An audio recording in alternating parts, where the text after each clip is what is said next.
Nagkabalikan na nga ba? Kylene Alcantara at Kobe Para spotted na magkasama, pero si Mommy Jackie, galit na galit. Matapos ang ilang buwang katahimikan at espekulasyon, tila nagbabalik ang tamis ng pag-iibigan nina Kylene Alcantara at Kobe Paras. Pero habang ang mga fans ay kilig na kilig, may isang taong tila hindi kontento sa balitang ito, walang iba kundi ang ina ni Kobe na si Jackie Forster, na ayon sa mga malalapit sa pamilya ay galit na galit. Nagsimula ang mga usapan nang mapansin ng mga netizens ang sunod-sunod na pagkakahalin tulad ng IG stories ng dalawa. Isang sunset view sa Nasugbo. Parehong iced coffee na may parehong coaster.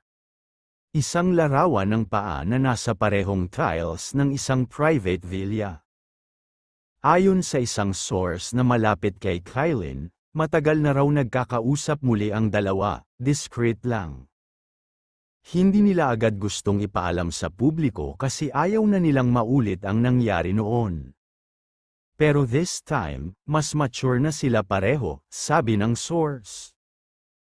Isang video rin ang biglang nag-viral sa TikTok nitong nakaraang linggo, kung saan tila may kahawig si Kylene na sumasakay sa sasakyan ni Kobe sa isang underground parking sa BGC.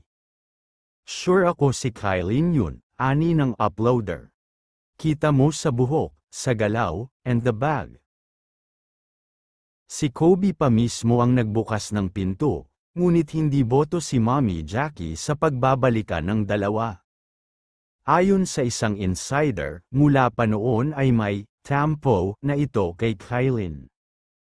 Hindi raw nagustuhan ni Tita Jackie kung paano nasangkot si Kobe sa intriga noon.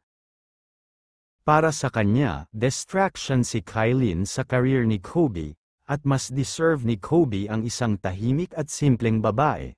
May mga netizens pang ang nagsabing na unfollow na raw ni Jackie si Kylene noong una pa silang nag-break, at hindi na ito muling nag-follow kahit na nagsimula na ulit magka-interaksyon ang dalawa online.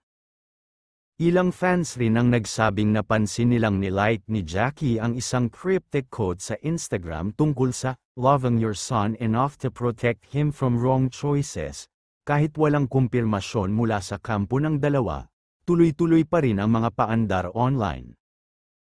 Minsang napansin na nag-comment si Kylene ng "proud of you" sa post ni Kobe tungkol sa isang basketball training camp niya sa Japan. Sagot naman ni Kobe, "always been my no."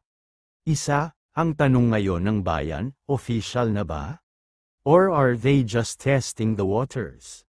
Kung totoo man ito, abay panibagong kabanata ito sa love story ng isang showbiz darling at isang hardcore prince.